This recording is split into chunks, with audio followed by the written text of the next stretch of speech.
It's another day, it's another Jacket Sports Weekly here on WCTV. I'm Caleb Yager. Alongside Austin Bechtold, we're here to break down all the Waynesburg sports action this week and lots to talk about, lots going on. For football, it's been a kind of a struggle all season long. They recently took on the St. Vincent Bearcats. They scored the first 7 points, Austin, but 38 unanswered against the Bearcats. Yeah, 38 unanswered. You're on your third quarterback now, and Trevor Miller. Not a team that has really been able to put much together since the absence of Tyler Raines. We also saw Justin Flack be able to come back and really wasn't that efficient. Dakota Romantino did have some explosive plays, but this Waynesburg team not able to muster really much of anything in turnovers, again, being costly.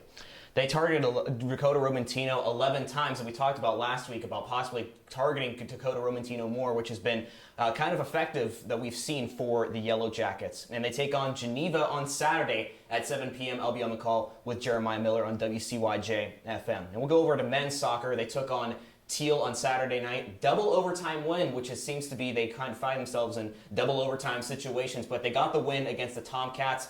Unfortunately, they're going to be on the outside looking in terms of playoffs. Yeah, 2 wins in a row, also a 2-0 win against St. Vincent on October 20th.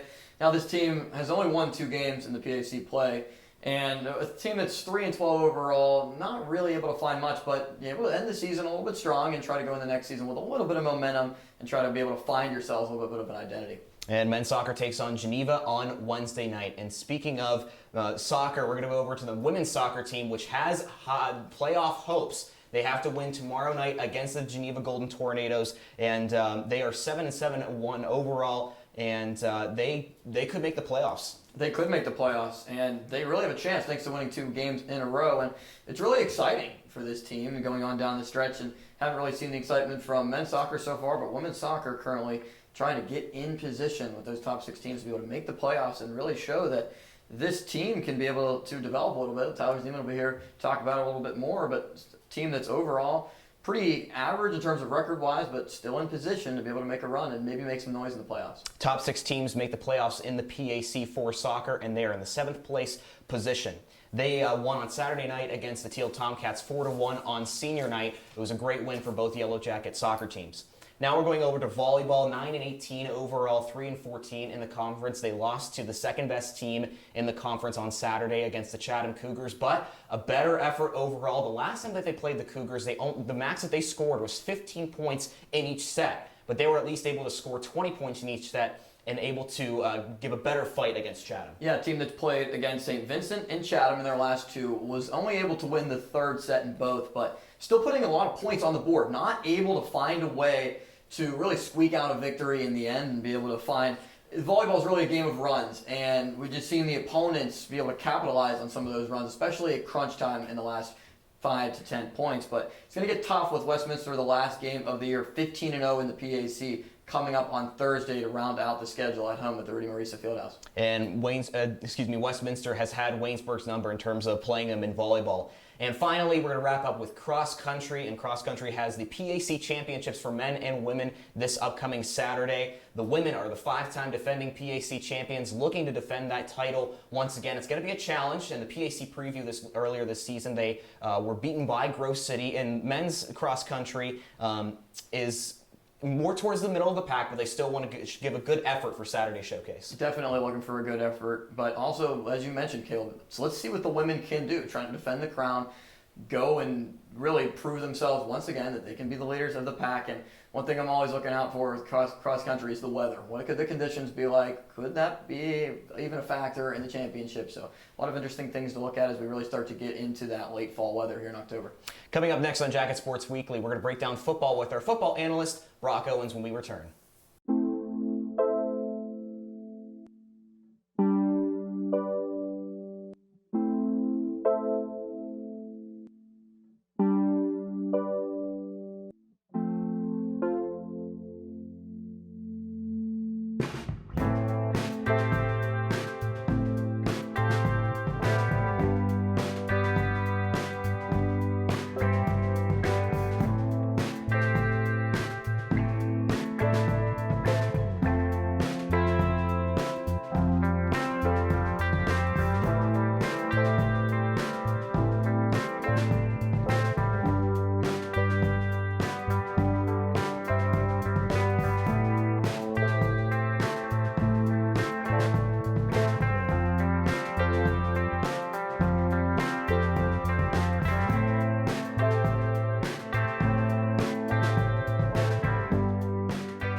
The Waynesburg University football team took a hard loss to the St. Vincent Bearcats this past Saturday, 38-7, and here to talk about the football team is our analyst, Brock Owens. Now, Brock, the term that's been thrown around the Waynesburg University campus these past couple of days, it's Miller time.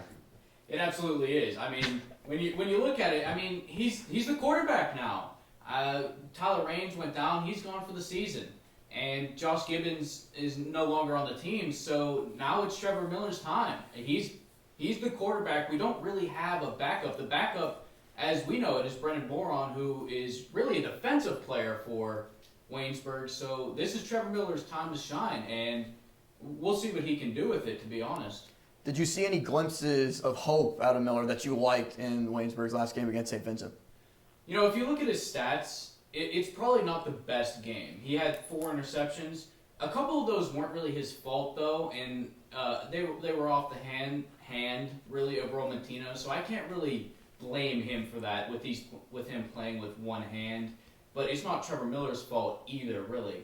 So if you look at his stats, it makes him look a lot worse than he really was. In 18 for 32, that's fairly good for a completion percentage, and his play was honestly better than what you would get with the stats. He was able to lead Waynesburg down the field at least a bit. Now, last week we kind of mentioned, we questioned whether the team should target Dakota Romantino more. And Dakota Romantino had 11 receptions for 142 yards and a touchdown, 48-yard touchdown from the pass from Gibbons. Where do you see Dakota Romantino going these next couple of weeks? I think he's going to have a couple of great weeks because Trevor Miller seems to absolutely love Dakota Romantino. As you mentioned, 11 catches, 142 yards, and a touchdown. Everyone else on the team, 7 catches for 49 yards. So Romantino, as he should be, is Trevor Miller's number one guy. He is always looking for Romantino, and Romantino's the best receiver on the team, so Trevor Miller really should be looking for him. What do you think is the biggest issue with this team right now? Do you think it's the offense or the defense, or do you think that the defense is just giving a lot of points because the offense is putting them in bad positions? I think it's a bit of each. I think the defense has actually played well that last game, I'd say. Even though they gave up 38 points, it seemed like St. Vincent always had the ball. And some of that was just because Trevor Miller couldn't really keep the ball, and that's because he learned a couple hours before the game that, hey, I'm going to be the quarterback today. And that's very hard to do, which is another reason I'm pretty impressed with what Miller did on the field. But I think they just need to put together some drives, use Justin Flack. He was only able to get 34 yards for 2.8 yards a carry last game. So if they can get Flack moving on the ground, and now Trevor Miller can be prepared for upcoming games, I think that the offense would be in better position and the defense would be better because of it. I mentioned Justin Flack only having 34 yards on the ground, coming off of an injury. And speaking of injuries, can you just talk about the impact that those injuries have had for the Waynesburg football team this year? I think obviously it's been a huge thing. I mean, let's just look at the offense between Tyler Range and Justin Flack. If you look back at the games against Case Western Reserve and Teal, where they put up a ton of points, it was 85 points in the 2 games combined. Yeah, the offense was really rolling, and we haven't really seen that same juice since that, and a lot of that is because of the injuries to those 2 guys who were really stars on our team before they got injured.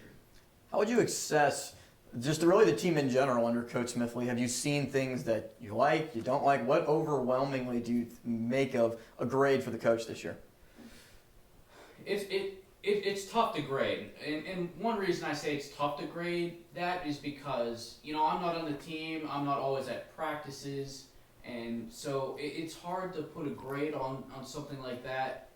When you're sitting at 1-6, it doesn't seem like a great thing, but I'm not at I'm not at the practices, I'm not at the games on the sidelines, so it's really hard for me to put a grade on that, but we'll have to see moving forward how this team continues to develop. The Waynesburg football team takes on Geneva at Reeves Field at 7 p.m. on Saturday. Thank you, Brock, for your analysis. But when we come back, we're going to talk about men's soccer with Joe Benzel.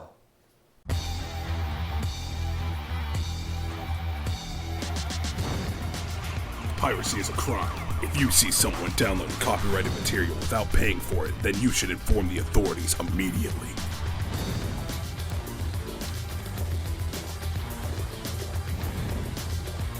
If you download any copyrighted material from the internet without paying for it, then you should go to jail.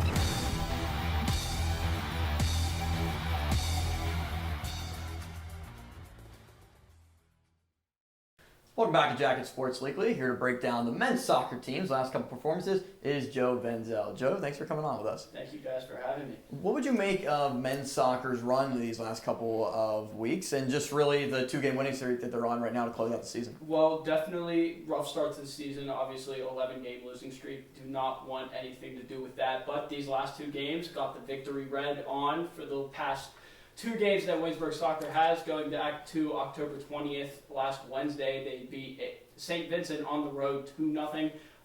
Goals coming from Seth Masadi and Tyler Moorbacher. And 2 young guys, freshman and sophomore, and a lot of good stuff coming out of that game. And then the win in double overtime this past Saturday against Teal, 2-1. Samuel Hawkins, player of the game for that game, put in both goals and the golden goal in the 104th minute to put the Jackets against 2-0 these past 2 games, and 2-1 over Teal.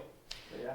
And talk about the kind of the future for this men's soccer team. You mentioned Samuel Hawkins. He always seems to come in at the right time and score goals at the right time, like game winners and the first goal of the game. It's so funny how that all happens. But also Seth Masadi as a freshman, how fast he is, how shifty he is. Can you just talk about those players and those standout guys? Yeah, Seth Masadi definitely gets shots on goal, creates shots, has a lot of assists this season, is putting out goals as well. Great young player, bright future for this Waynesburg soccer team, especially coming at the goalkeeper position as well. Michael Francis, in that away game at St. Vincent, put his first collegiate shutout for that. So definitely a bright future coming in from the defense and offensive side of things. And like you said, Samuel Hawkins being at the right place at the right time, putting in both goals in that win over Teal. So yeah, definitely a lot of good stuff coming out of men's soccer. Not in the beginning of the season, obviously, snapping the 11-game losing streak, but a lot of bright future to come ahead. What do you make of the culture that this team has made? Really, like you mentioned about the losing streak, really being able to, I think, really grow and build off of that and really be able to win these next 2 games. Do you think that that's part of just a culture shift that's beginning to build? Absolutely, and especially, you lose 11 games in a row, you're going to have those sense of doubt and sense of downness, but you make a statement coming in at the very end of the season, putting out 2 great wins and showing what your future has and what your veterans can do. It brings a lot of people together, and I love this Woo Footy team right now. I'm glad to see what they can do moving ahead. Men's team is 2-6 in the conference, and it looks like they're going to be on the outside looking in terms of playoffs. But they have Geneva. Geneva's in the 6th spot right now. They could spoil Geneva, the Golden Tornadoes' hopes for the playoffs. And now, looking at the next game, what can they do to win? And now, in terms of the future, where do you see this team going? Definitely a bright future, like I said, with this young core, and especially, you have these veterans like Daniel Hott, another player that creates a lot of things for this team, does a lot, shots on goal, assists, everything that you need to have a team really build together and have a really great future, especially with these young stars. And I'm really excited to see what happens at Geneva this Wednesday. Joe, really appreciate you joining us and talking about the men's soccer team. When we come back, we'll take it over to the women's side, the women's soccer team with our soccer analyst, Tyler Zeman, here on Jacket Sports Weekly.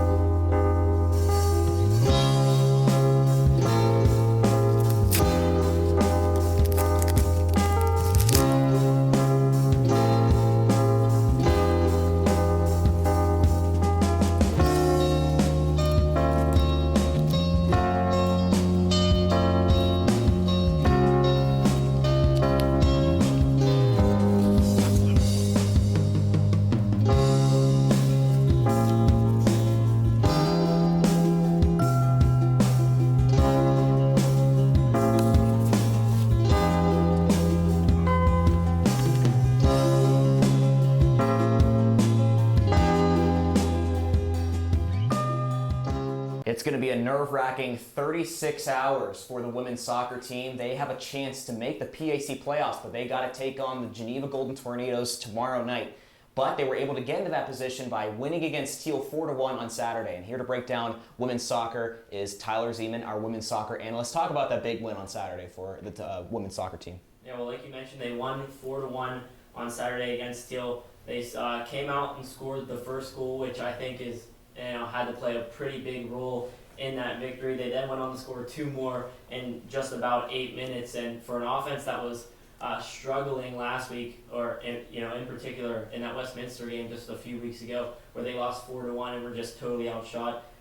This is a flash of when this team has confidence offensively and defensively. They kind of find their form and are composed back there. This is, I think, really we're seeing the potential of what this women's soccer team really can be this season. And we're starting to see some key players step up as well. Who has been the main focal points for this team in your mind that's been the driving cause? Well, I think it's got to go down to freshman Haley Johnson, who already has 7 goals this season. As a freshman, that's just something that you don't really see from someone coming in. But for her to step up and lead the team scoring wise and offensively, that's just I think it just goes to show that this team is taking a step in the right direction under Coach D'Agostino. And if they can keep recruiting players that can come in and immediately have an impact, the ceiling really just goes up from there. Now switching over to the defensive side with junior goalkeeper Autumn Blair, how big has her impact been?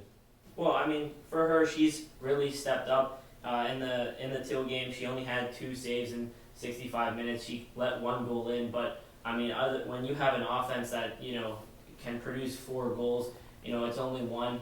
So I think with her kind of being the rock back there defensively, having a lot of saves, I think it's only let this offense have confidence to go forward and score goals. And it's like I mentioned, it starts from the back. When you have someone that you trust back there, who can stop the ball and then get it out offensively, that just gives you a lot more confidence to go down there and not be afraid to take shots. This Waynesburg team is in position to potentially be able to make the playoffs with the top 6 teams making it. What do you think has to be the game plan for Waynesburg to take down the Gordon Tornado? Well, I think offensively they need to keep this confidence going. Scoring 6 goals last week, and 2 of those came in the comeback win against St. Vincent on Wednesday. That has to play a big role, in their past 2 wins. But I think that defensively they have to keep their composure. They've been prone to conceding a lot of goals and conceding early. If they can just keep that composure and stay linked up defensively, it's going to help them in the long run, especially if they can beat Geneva tomorrow night and clinch a playoff spot. Geneva is 4-4 right now. They're currently in 6th place. Waynesburg is 3-4-1 in the 7th spot. And looking at it, Geneva is they lost to La Roche 3-1, but Waynesburg won against them 5-0. Geneva lost to W&J 5-2, but Waynesburg won they tied them 0-0, so it could be a very interesting matchup for the Yellow Jackets, but that's going to do it for women's soccer. Thank you very much, Tyler Zeman, and when we come back, we're going to break down cross country with Riley Hulsinger, so don't go anywhere.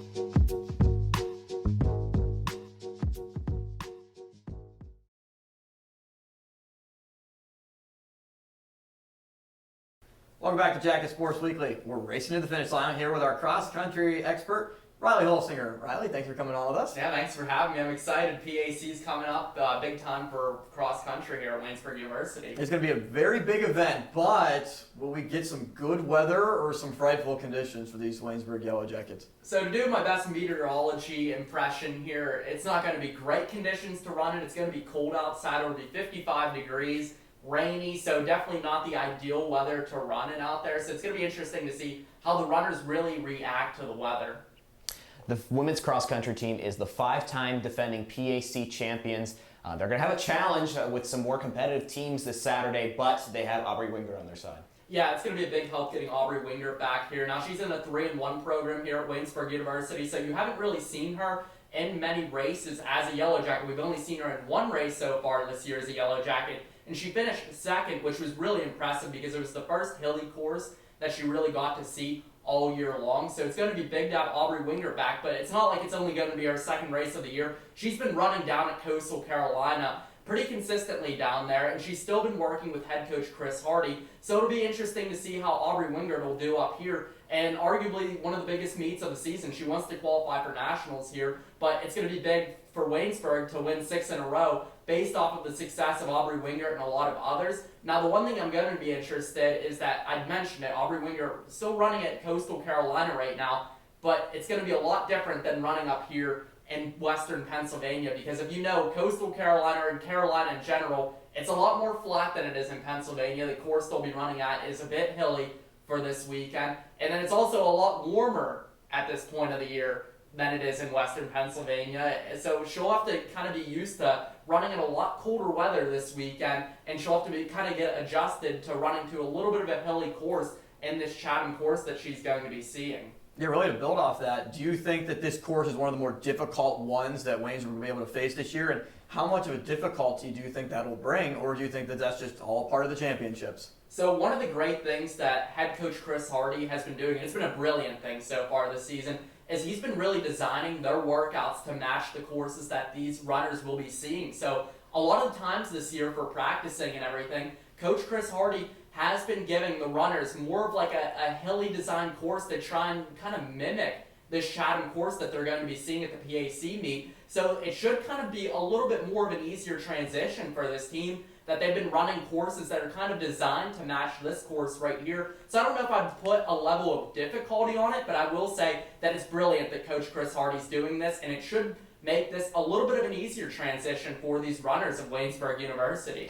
We talked about how big of an impact Aubrey Wingert has been for the women's cross-country team. How much are the other runners going to have to step up, like Gloria Reed and Gabrielle Reef-Snyder, in order for Waynesburg as a team to place higher at the championships? Yeah, Gloria Reed has just been stellar this year as a runner for this women's cross-country team. She's really been filling in as that number one runner, while Aubrey hasn't been with the team. But it's going to take a whole team effort here for Waynesburg to go out here and win 6 in a row, because Gloria Reed and Aubrey are going to have to place easily in the top 5 here, or top 10, and steal away a lot of these points from teams like Grove City and like Franciscan, who are going to be in competition for the PAC title. And Gabby Reef-Snyder, she's going to be big as well. She's one of the better runners on this team. She's been kind of filling in as that number 2 runner. She'll have to have a good race, but it's going to depend on pretty much everyone. This is a whole team effort here. Now, cross-country, more of a little bit of an individualized sport, but it's going to depend on pretty much the whole team effort here for Waynesburg to win. So it's going to be on those runners like Gloria Reed, like Gabby Reef-Snyder,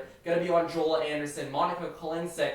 It's going to be on Rachel Pellegrino to steal away some of these points from some of these better teams out here. They're going to have to race consistently and put this whole race together for this women's team if they want to go out there and win. We could see some more history for the women's team, but what's your outlook for the men's team and their chances in the championships? Yeah, so one of the good things about this men's team is they're still a little bit of a young and up-and-coming program here. It should be a little bit more of a difficult race for these guys. Now in the PAC preview earlier this year, they ended up finishing 3rd out of 5 teams. But in this meet, there are 10 teams since it is the conference championship, so all 10 teams will be in action. And it's going to be kind of depending on here for sophomore Andrew Casper, junior Jack Coakley, to have some pretty big races for the men's team, to do a little bit better than maybe they'll expect to finish. I'm not saying the men's team will finish first, but you know, if they could finish in that like 3rd, 4th spot, I think that the team would be pretty fine with that as the result. And it'll be big for freshman Luke Weisel to kind of get over his mental block a little bit of racing in some bigger races. And there's no bigger race to get rid of that mental block than racing in the conference championship.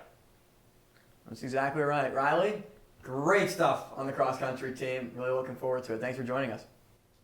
When we come back, Tanner Cyprowski will be sitting down with Megan Briski here on Jacket Sports Weekly. We're going to fade up to camera 3 in 5, 4, 3, 2, 1, take it.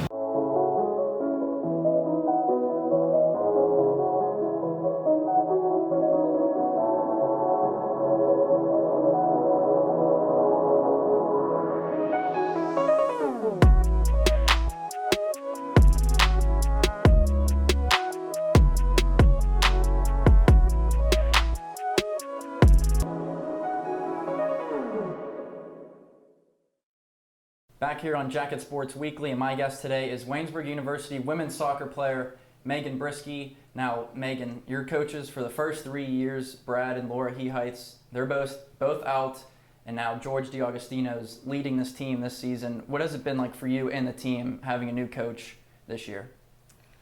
Definitely whenever we heard last year that we weren't going to have our coaches, we were all very surprised by it, and we're just kind of worried about the adjustment. But we got to meet George over the summer and kind of help interview with him, be part of that interview process. And I think ever since he's gotten here, it's been a dramatic change for our program. He has so much faith in us and does a lot for our team that I feel like just helped kind of drive us in a different way and kind of help motivate us in a different way. And I think having him as our head coach has really kind of helped us all step up as a group together to get to the goals that we wanted to have.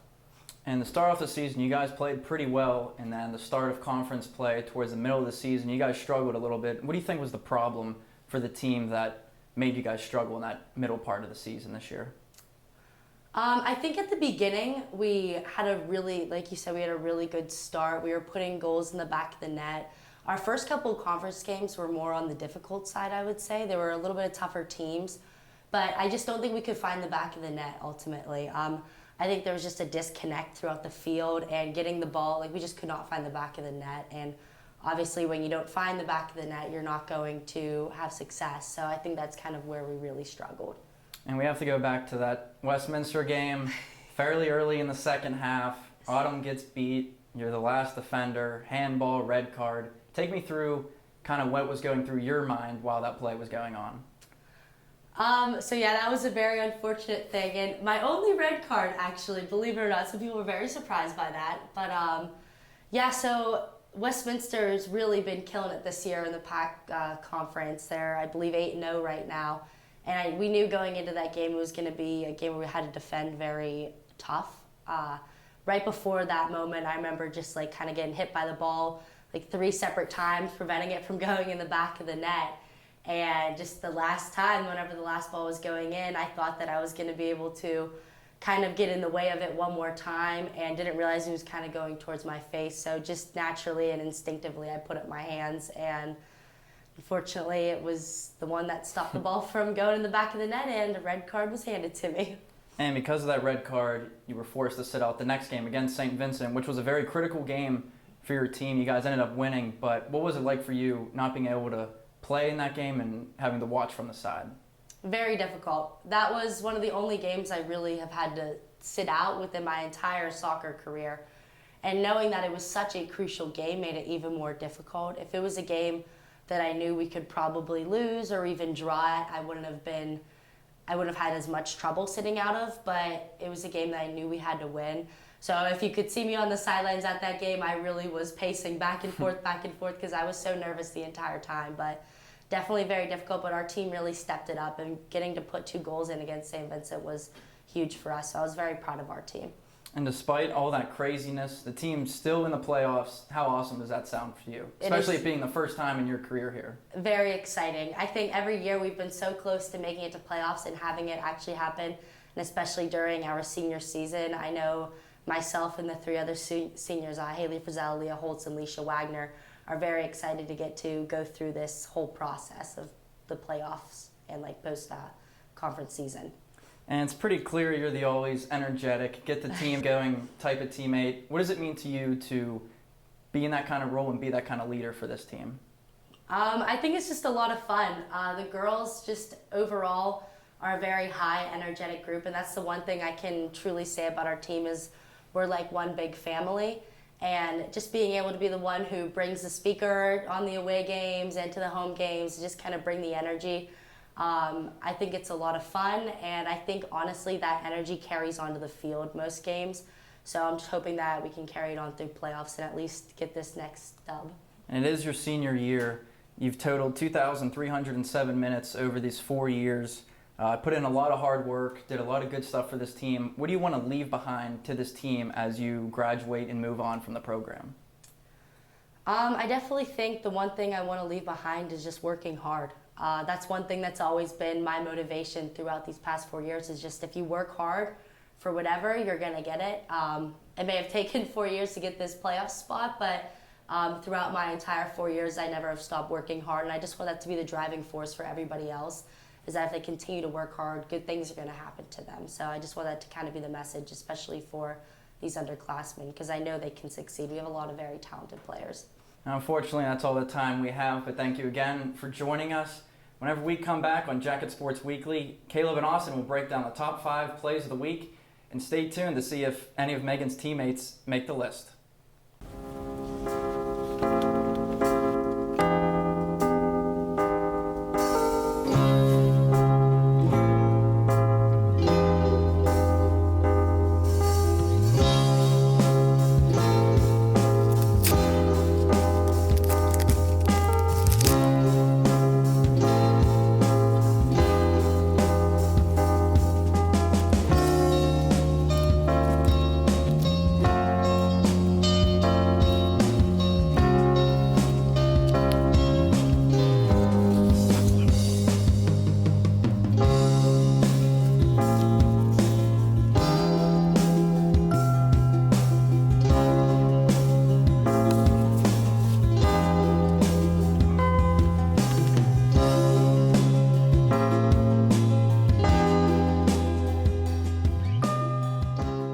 Welcome back to Jacket Sports Weekly. It's now time for everybody's favorite segment. It's our top 5 plays of the week. Let's check them out.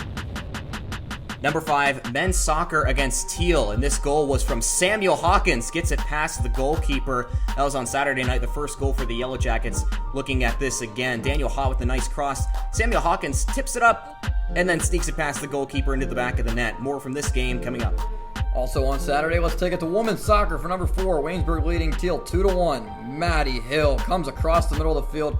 Beautiful goal just over the goalkeeper's head. Helps to push the Yellow Jackets lead. And this great goal from Hill ended up helping to extend that lead for a Waynesburg win 4-1. Number 3, Waynesburg football. Look at that cannon arm from Trevor Miller. Hits Dakota Romantino. Can he get to the end zone? Yes, he can. First points of the game for Waynesburg at that time. Unfortunately, that was the only points that they could get in that game against the Bearcats, but a nice play from Miller and Dakota Romantino, 3-7 lost. Number 2, Waynesburg men's soccer and Teal tied 1-1 in double overtime, but it ends right here. Samuel Hawkins sends the Yellow Jackets home happy with his second goal of the night. Waynesburg takes it 2-1 on a spectacular game-winning goal from Hawkins. And number 1, women's soccer. An absolute laser coming from Leisha Wagner finds the back of the net. The senior taking advantage of senior night for the Yellow Jackets. Check it out again from basically outside the 18. Finds the top right corner of the goal. Absolutely beautiful strike. And that was your top 5 plays of the week here on Jacket Sports Weekly. For Austin Bechtold and Caleb Yager, I want to say thank you for tuning in.